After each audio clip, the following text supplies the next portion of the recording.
The morning light filtered through the pine trees, casting dappled shadows across the weathered porch of my cabin. I sat in my grandfather's old rocking chair, coffee mug in hand, watching the mist rise off the lake just as I had done every summer morning for the past 30 years.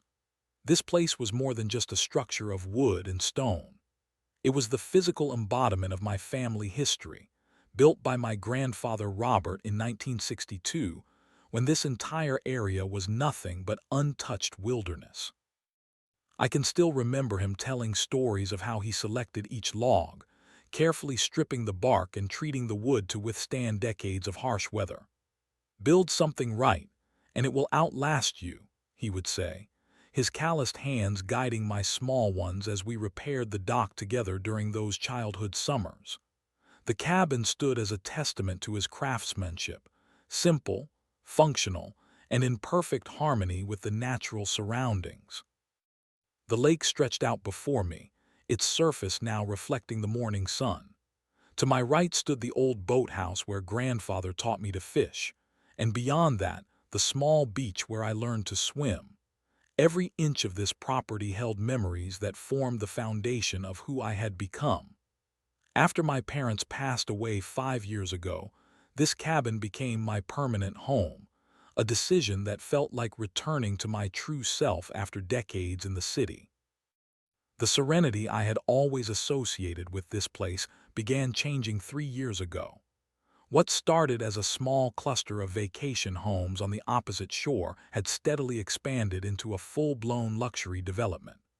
Pine Lake Estates, they called it, with pristine white houses featuring identical blue shutters and manicured lawns that looked strangely artificial against the wild beauty of the surrounding forest. At first, I welcomed the new faces. The Johnson family 2 properties over would wave when taking their morning walks. Their children would sometimes stop to ask questions about the lake or admire the hand-carved fishing lures displayed on my porch. The Millers would occasionally bring over homemade bread, curious about the original lake resident, as they called me. But as more homes appeared and the development expanded closer to my property, something in the atmosphere shifted. The casual, neighborly interactions became less frequent. I noticed sideways glances and whispered conversations when I would visit the small general store that had always served the area. One Tuesday morning, while repairing a loose board on my dock, I noticed a group of people in business attire standing at the edge of my property. They carried clipboards and pointed toward my cabin, taking notes and photographs. When I approached them, they quickly dispersed, smiling politely but offering no explanation for their presence. That evening, I received my first visitor. A woman in a crisp white pantsuit introduced herself as Diana Miller, head of the Pine Lake Estates Welcome Committee. Her smile never quite reached her eyes as she explained that the development had recently formalized their homeowners association and wanted to include all lake residents in their community vision. "We are working hard to create a certain aesthetic standard," she said, handing me a glossy brochure. "Many homeowners have invested millions in their properties, and we all benefit when the entire lake area maintains a consistent level of quality." I thanked her for the information, but as she walked away, she paused and looked back at my cabin. "You might want to consider some renovations," she said, "just to blend in better with the community." The way she emphasized the word community made it clear that, in her mind, I was not yet part of it. As I watched her retreat toward the collection of perfect houses beyond the tree line, I felt a strange uneasiness settle over me. Something told me this was just the beginning. The official-looking envelope arrived exactly 2 weeks after Diana's visit. It bore the embossed logo of Pine Lake Estates HOA in the corner, the gold lettering catching the morning light as I turned it over in my hands. I opened it at my grandfather's oak table, the same one where he had taught me to tie fishing knots and whittle wood figures as a child. The letter inside was printed on heavy cardstock, formal and impersonal. "Dear Lake resident," it began, not even bothering to address me by name. "It has come to our attention that your property, Lot R7, Lakefront North, is in violation of multiple Pine Lake Estates Homeowners Association guidelines, specifically codes 3.1, 5.2, and 7.4 regarding exterior appearance, structural integrity standards, and landscaping requirements." My hands began to tremble slightly as I continued reading. The letter detailed numerous alleged violations: weathered exterior requiring immediate repainting or siding replacement, unsightly, natural garden areas to be replaced with approved landscaping, removal of the unauthorized dock structure, and elimination of outdated features including my grandfather's hand-built stone chimney. At the bottom of the page, in bold text, was a compliance deadline of 30 days and a warning that failure to address these issues would result in escalating fines and potential legal action. The signature at the bottom read, "Corinne Westfield, HOA President." I sat at the table for nearly an hour, reading and rereading the letter. How could they possibly claim authority over my property? My cabin predated their entire development by decades. I was not a member of their association. I had never signed any agreements. But beneath my confusion, a deeper emotion was building: anger at the presumption that strangers could dictate what happened to my family home. The following morning, I drove to the address listed on the letterhead, a modern glass and stone building near the development entrance that served as their community center. I requested a meeting with the HOA president and was directed to wait in a sleek, minimalist lobby that felt sterile and unwelcoming. After 30 minutes, a door opened, and a woman with perfectly styled blonde hair and an expression of practiced patience emerged. "I am Corinne Westfield," she said, extending a manicured hand. "I understand you had questions about our community standards notice." Corinne led me to a conference room where 3 other board members waited. They introduced themselves with tight smiles but did not offer to shake hands. I placed the letter on the polished table surface. "My family has owned that cabin since 1962, I stated, keeping my voice level. "It was built by my grandfather, exists on private property, and predates your development by decades. I am not a member of your HOA." Corinne exchanged glances with the others before responding. "The lake area has been incorporated into our community planning," she explained as if speaking to a child. "All properties surrounding Pine Lake must adhere to our standards to maintain the premium nature of our development.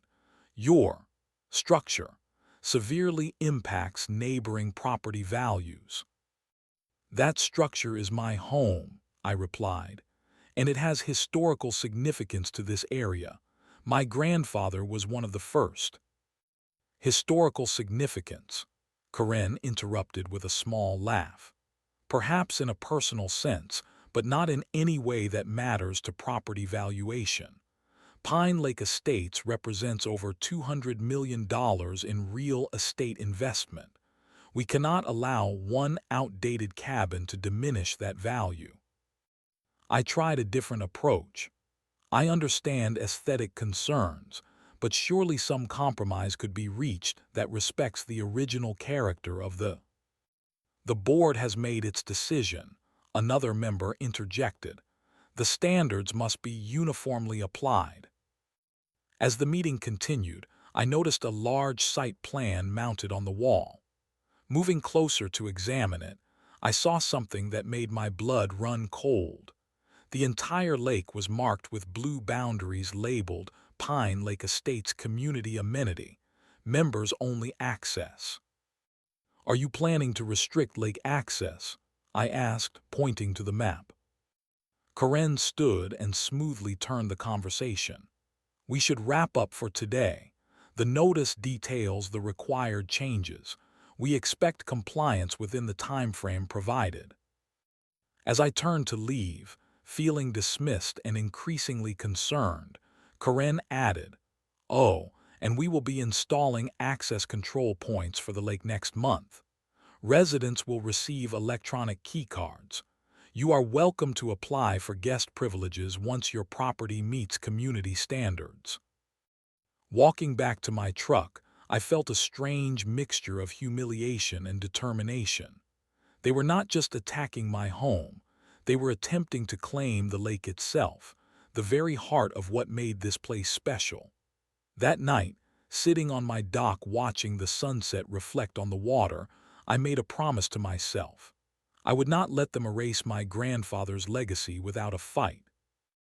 The weeks following my confrontation with the HOA board marked the beginning of what I can only describe as a coordinated campaign against me. Every few days, a new notice would appear on my door, each detailing additional violations with increasing penalties.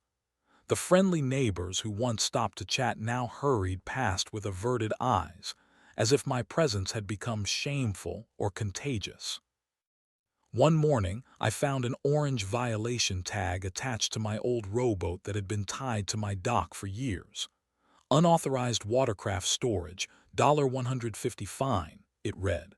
The next day, another appeared on my woodpile. "Improper materials storage, $200 fine." By the end of the week, my property was decorated with these garish tags, each representing mounting financial penalties. The isolation tactics were subtle but effective.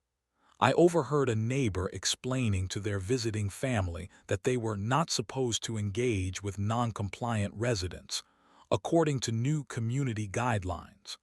When I entered the general store that had served this area for generations, conversations would halt, and people would find sudden interest in product labels until I departed. One morning in early June, I decided to take my canoe out for a peaceful paddle, something I had done thousands of times throughout my life. As I rounded the far side of the lake, I encountered a newly installed floating barrier with a large sign: "Private, Pine Lake ESDATES, RESIDENTS only, access restricted." Similar barriers had been placed at strategic points around the lake, effectively cordoning off nearly 70% of the water. I paddled closer to examine one of the barriers when a motorized security boat approached. "Sir, you are entering a private recreation area," called a uniformed guard. "Please return to the public access section." "Public access section," I repeated incredulously. "This lake has never had restricted areas." "New community regulations," he replied mechanically. "If you continue past this point, I will have to report a trespassing violation." Reluctantly, I turned my canoe around, watching as several residents in new pontoon boats cruised freely beyond the barriers, their expressions a mixture of curiosity and smugness as they observed my retreat. The feeling of being a stranger on my own lake burned in my chest. 3 days later, heavy rain kept me indoors. Through my kitchen window, which faced the development, I noticed unusual activity at their community center. Despite the downpour, cars continued to arrive, disgorging residents who hurried inside with umbrellas. Something important was happening. Following my intuition, I put on my rain gear and walked the half-mile to the center. Through the large windows, I could see the meeting room filled to capacity. Keeping to the shadows outside, I positioned myself where I could observe without being seen. At the front of the room stood Karen, gesturing to a large projection screen. Even through the rain-streaked glass, I could clearly see aerial photographs of my property with bold red circles and arrows highlighting various areas. The crowd nodded in unison as Karen spoke animatedly, occasionally erupting into applause. Taking a risk, I slipped in through a side door and stood at the back of the room, partially concealed by a decorative pillar. Karen was now showing architectural renderings of what appeared to be a large communal dock and boat launch facility. With growing horror, I realized the planned location was precisely where my cabin and dock stood. Phase 3 of our community enhancement plan will transform the outdated northeastern shoreline into our premier recreation center, Karen announced proudly.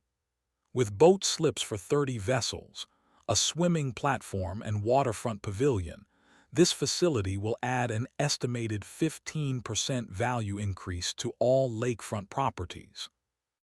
What about the existing cabin? Someone asked. Karen smiled tightly. That situation is being handled through proper channels. We anticipate having full site access by the end of summer. The room erupted in enthusiastic applause as Karen clicked to the next slide showing a construction timeline, with demolition of existing structures scheduled for August. I felt physically ill, slipping out before anyone could notice my presence. They were not just trying to change my home, they were planning to remove it entirely, erase it as if it had never existed. The realization that this had likely been their plan from the beginning hit me with stunning clarity. That night, lying awake in my grandfather's old bedroom, I listened to the rain drumming on the roof he had built. Outside my window, motion-activated security lights from the nearest development homes cast unnatural shadows across my yard. I felt surrounded, besieged by an enemy that wielded paperwork and regulations instead of weapons, yet seemed no less determined to conquer. For the first time, I considered whether this was a battle I could win. Their resources dwarfed mine. They had lawyers, money, and the unified force of an entire community. I had only memories and a weathered cabin that, despite its personal significance, looked increasingly out of place against their manicured vision of lakeside perfection. As lightning flashed across the lake, illuminating the room my grandfather had built board by board, I wondered how much longer I would be able to call this place home. The systematic pressure was working exactly as designed, making me question whether continuing to fight was worth the emotional and financial toll. They were not just attacking my property, they were wearing down my spirit, methodically and deliberately. The certified letter arrived exactly 60 days after my first confrontation with the HOA board. The envelope required my signature, the delivery man waiting impatiently as I scrawled my name with trembling fingers.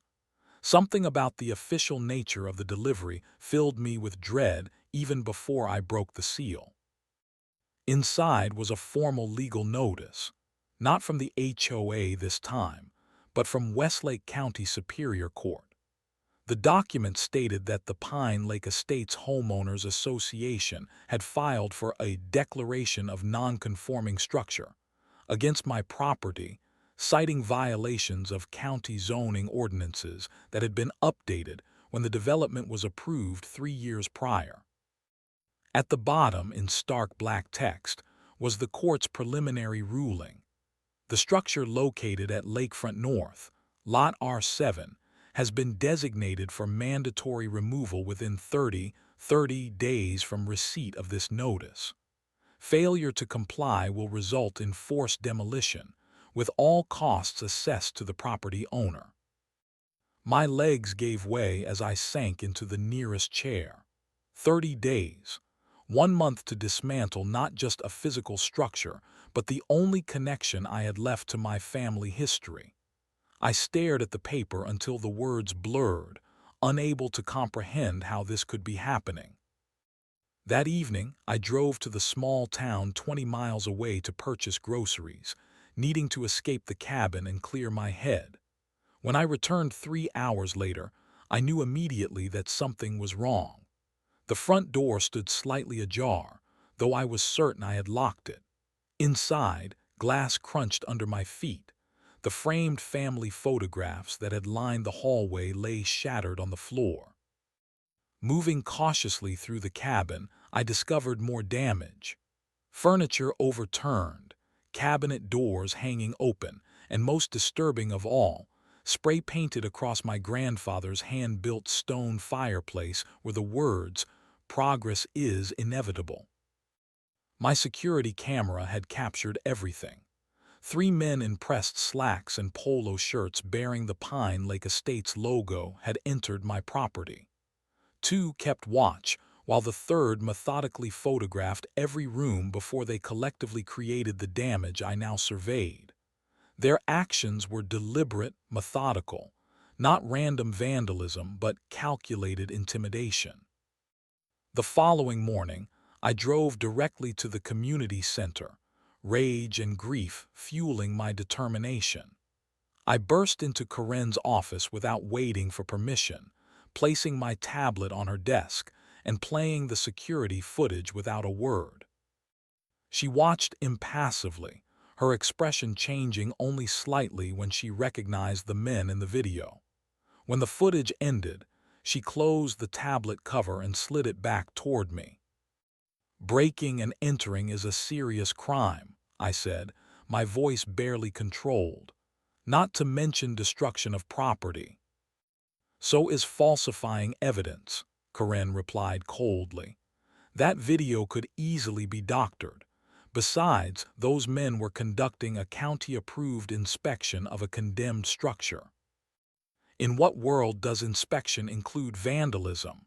I demanded. Corinne stood, smoothing her immaculate blazer. "Mr. Anderson from the county planning office just happened to stop by," she said, gesturing to blueprints spread across a side table. "Perhaps you would like to see what the future holds for that piece of lakefront." The blueprints showed detailed plans for Pine Lake Marina and Recreation Center, luxury boat slips, a waterfront restaurant and vacation rentals, all positioned exactly where my cabin stood. The scope of the project was massive, covering not just my property but extending out into the lake itself. "This is not about community standards," I said quietly, the truth finally crystallizing. "It never was. This is about taking my land." Corinne dropped the professional facade for the first time. "This is not personal. It is progress. That eyesore needs to go so we can complete our vision. The county supports it, the community wants it, and frankly, one person should not stand in the way of 200 families increasing their property values." "That eyesore is my home," I replied. "Not for much longer," she said dismissively. "The demolition order is final. I suggest you start packing." The next week passed in a fog of despair. I began the heartbreaking task of sorting through generations of family possessions, deciding what could be salvaged and what would be lost. Each object held memories. The hand-carved chess set my grandfather made during his first winter at the lake, the collection of fishing lures we had crafted together, photographs documenting decades of family gatherings.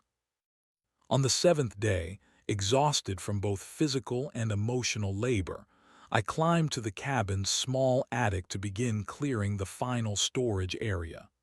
In the far corner, partially hidden beneath an old tarp, sat my grandfather's sea chest. I had not opened it since his passing 15 years ago. Inside were the expected items: old fishing gear, navigational tools from his Navy days, photographs from his youth. But beneath these mementos, secured in a waterproof canvas pouch, I discovered a folder of yellowed documents I had never seen before. Property deeds, survey maps, water rights certificates, all bearing official county seals and my grandfather's name. As I spread them across the attic floor, reading by the beam of a flashlight, disbelief gave way to astonishment. According to these documents, my grandfather had purchased not just the small parcel where the cabin stood, but the entire northern lakefront, over 50 acres, and most surprisingly, the deed to the lake itself, including mineral and water rights extending a quarter-mile beyond the shoreline in all directions. I sank back against the wall, clutching the documents, as the implications slowly dawned on me. If these papers were legitimate, then my grandfather had owned far more than I had ever realized. And if that was true, then the development, the HOA, Karen, all of them might be building on land they did not legally own. For the first time in months, I felt a flicker of hope ignite within me. Perhaps this fight was not over after all. The law office of Winters and Associates occupied a modest brick building in the county seat, 30 miles from my cabin. I had selected Elizabeth Winters after careful research. She specialized in property law and had a reputation for taking on powerful developers in the region. 3 days after discovering the documents, I sat across from her desk, watching anxiously as she examined each yellowed page with meticulous attention. She occasionally adjusted her reading glasses, making notes on a legal pad beside her. The silence in the wood-paneled office grew increasingly uncomfortable as the minutes stretched on. Finally, she looked up, her expression inscrutable. "Your grandfather was quite thorough," she said, spreading several survey maps across her desk. "These documents appear authentic, though we will need county verification to be certain." "Do they mean what I think they mean?" I asked, hardly daring to hope. Ms. Winters leaned back in her chair. "If these records are verified, and I strongly suspect they will be, then your ownership extends far beyond what you believed. According to these boundaries, you own not just your cabin and immediate grounds, but the entire lakebed, surrounding watershed and—" She paused, allowing herself a small smile. "Most interestingly, the land currently occupied by the Pine Lake Estate's main entrance, community center, and their only parking facilities." My heart raced as the implications became clear. How could this happen? How could they build on land they do not own? "Property records from that era were not digitized until recently," she explained. "When developers conducted their title search, they likely found only the parcels that had been updated in the modern system. Your grandfather's larger holdings, especially those registered under his family trust, would have remained in the old paper records, which they apparently failed to research properly." Over the next 2 weeks, Ms. Winters and I developed a comprehensive strategy. Our first step was verification. We spent days at the county records office, confirming that my grandfather's documents matched the official archives. To our satisfaction, every deed, easement agreement, and survey map proved legitimate and legally binding. The lakefront development was approved based on incomplete information, Ms. Winters explained as we drove back to my cabin. They built their access road, community center, and main parking facilities on what they assumed was unclaimed county land, but was actually your family trust property. Armed with official verification, we began documenting every HOA action against me. I installed additional security cameras to capture any trespassing or harassment. Each violation notice, threat, and fine was cataloged and time-stamped. The broken windows and vandalism were professionally assessed and photographed. Most evenings, I would drive around the development in my truck, camera in hand, methodically documenting how the community had encroached on my rightful property. I noted where they had installed private docks on my portion of the lakebed, where landscaping had extended beyond their legitimate boundaries, and most importantly, where their infrastructure directly violated my ownership rights. During our research, Ms. Winters discovered another critical oversight. The HOA bylaws were never properly filed with the county, she explained during one of our strategy sessions. And the easement agreements they claimed to have for lake access were never legally secured. Essentially, they have been operating under the assumption of authority they do not actually possess. We spent hours reviewing county zoning laws, property ordinances, and water rights statutes. Each discovery strengthened our position. My grandfather had secured his rights to the property through multiple redundant filings, almost as if he had anticipated future challenges. "I do not want money," I told Ms. Winters firmly as we discussed potential outcomes. "I want respect for my home and the truth revealed to everyone who has been deceived." She nodded understanding. "Then we will structure our approach accordingly. This is not about financial settlement. It is about establishing the legitimate boundaries of your ownership and the illegitimacy of their actions." As the demolition deadline approached, we finalized our counter-strategy. Timing would be essential.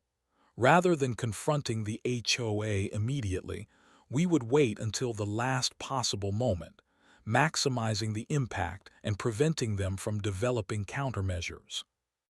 "They believe you are defeated," Ms. Winters observed. "Let them maintain that belief just a little longer." The plan took shape with precision. We prepared legal documents, gathered evidence, and scheduled the exact timing of our response. 29 days after receiving the demolition notice, with less than 24 hours remaining before my cabin was scheduled for destruction, everything was in place. That night I sat on my grandfather's dock, watching the sunset paint the lake in shades of amber and gold. Across the water, the lights of Pine Lake Estates twinkled like stars fallen to earth. For the first time in months, I felt not despair but anticipation. Tomorrow, the balance of power would shift dramatically. Tomorrow, they would learn what my grandfather had known all along, that ownership comes with both rights and responsibilities, neither of which should be taken lightly. As darkness fell over the lake, I whispered a thank you to my grandfather for his foresight and wisdom. He had provided me not just with a home, but with the means to protect it when the time came.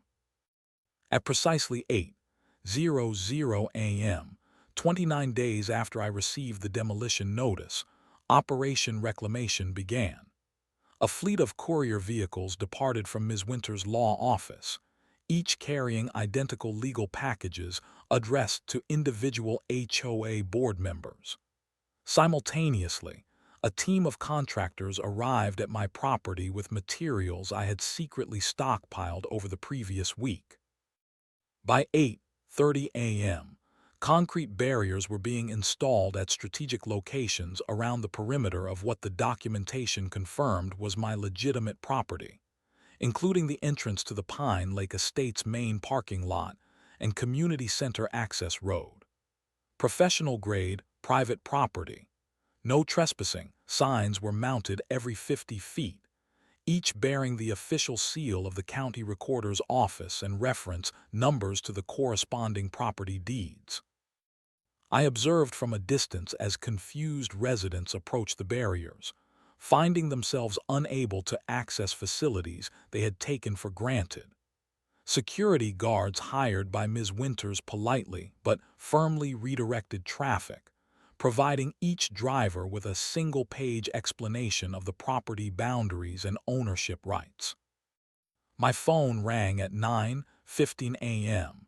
It was Karen, her voice tight with barely controlled rage. "What do you think you are doing? Remove those barriers immediately or face legal consequences." "The barriers are on my property," I replied calmly. "As verified by the county recorder's office yesterday, I suggest you check your mail." By mid-morning, chaos had erupted throughout Pine Lake Estates. Residents unable to park near their homes congregated in groups along the development roads. The community message board overflowed with confused and angry posts. Several news vans had arrived, alerted by an anonymous tip about the unfolding property dispute. At noon, Ms. Winters received confirmation that all board members had received and signed for their legal packages. Each contained a cease and desist order regarding the demolition threat, certified copies of my grandfather's property deeds, and a formal notice of trespassing for all HOA infrastructure built on my land. My security cameras captured Corinne standing in her driveway, face flushed with anger as she read through the documents. She made several phone calls, gesticulating wildly, before getting into her car and speeding toward the community center. By 3:00 p.m., an emergency HOA meeting had been hastily organized. Without access to their community center, they converged on the home of one of the board members. Text messages from sympathetic neighbors kept me informed of the developing situation. Corinne was attempting to maintain control, dismissing my claims as desperate tactics, and assuring everyone that their legal team would resolve the situation quickly. At precisely 4:00 p.m., Ms. Winters and I arrived at the impromptu meeting location. We had timed our entrance for maximum impact, allowing sufficient time for confusion and misinformation to spread before presenting the truth. The crowded living room fell silent as we entered. Corinne stood at the front, mid-sentence, her presentation interrupted by our arrival. Nearly 60 residents were packed into the space, their expressions ranging from confusion to outright hostility. "I apologize for interrupting," Ms. Winters began, her voice carrying the quiet authority of absolute certainty. "But I believe my client has information relevant to the situation at hand." Corinne attempted to regain control. "This is a private meeting. You are not welcome here."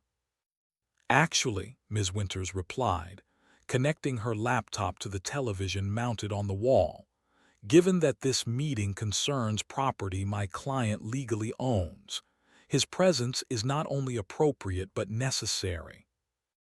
The screen displayed the first of many official documents, the original land purchased by my grandfather in 1958, showing boundaries that encompassed most of the northern lakefront, including the current development entrance.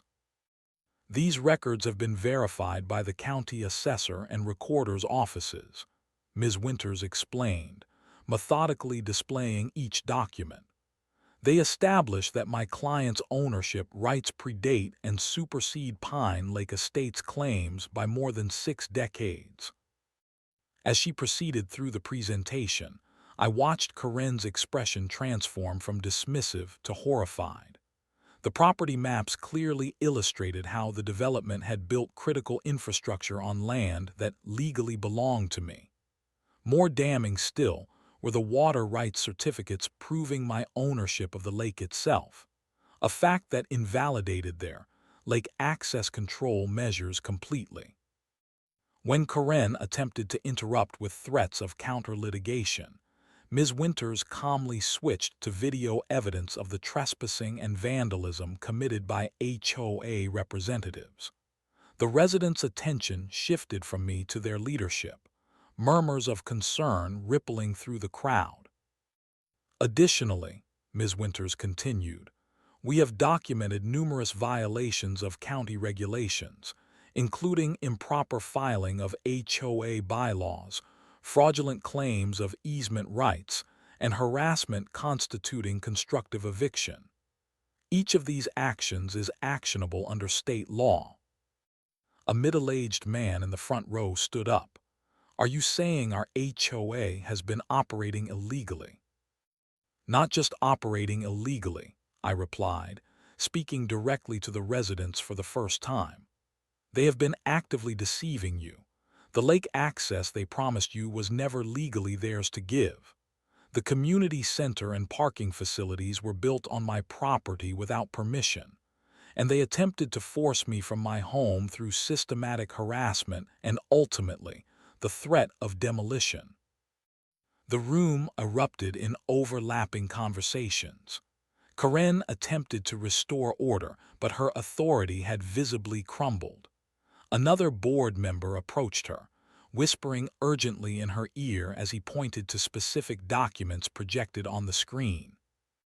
"This property dispute can be resolved through proper channels," Corinne announced desperately.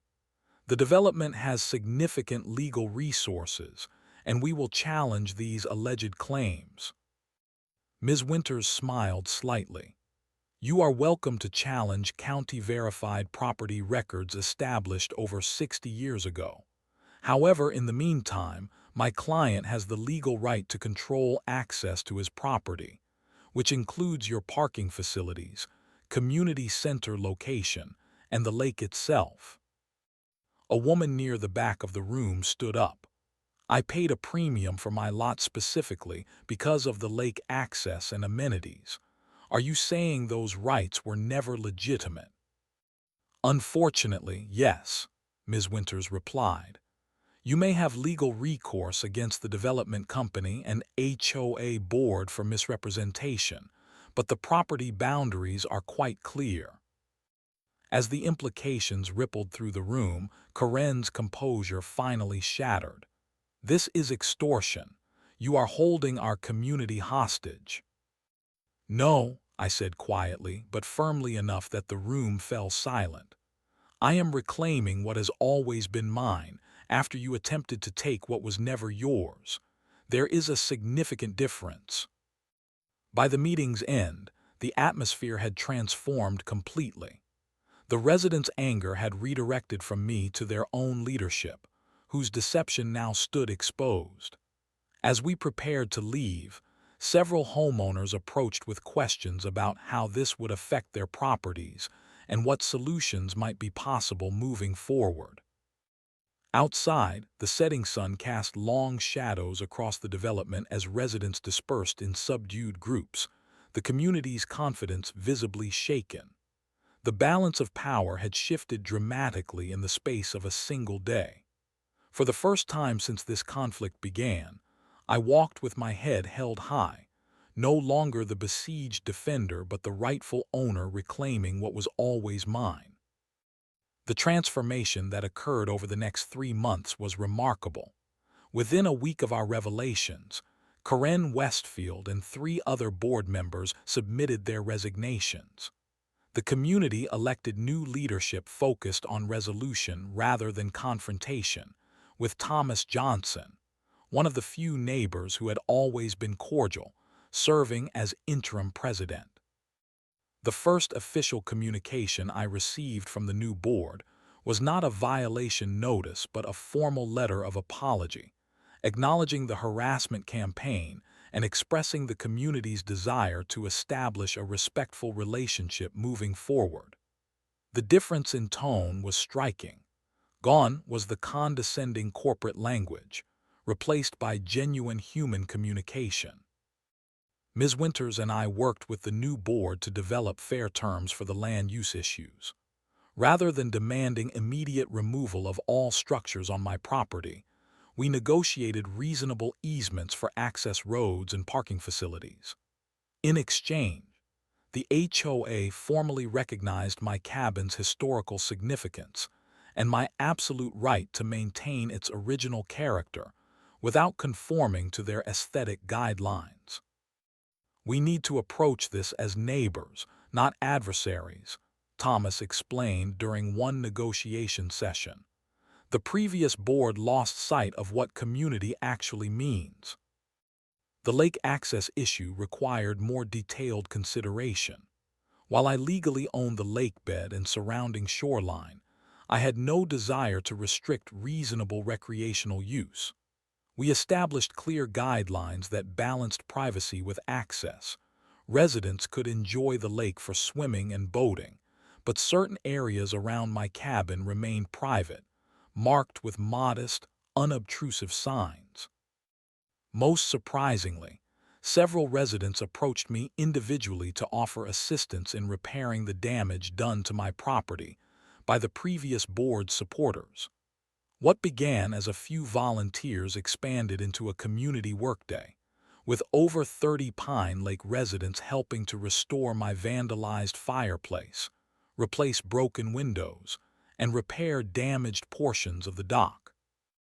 During these renovation efforts, many expressed genuine interest in the cabin's history and craftsmanship. I found myself sharing stories of my grandfather, how he had selected each stone for the fireplace, how he,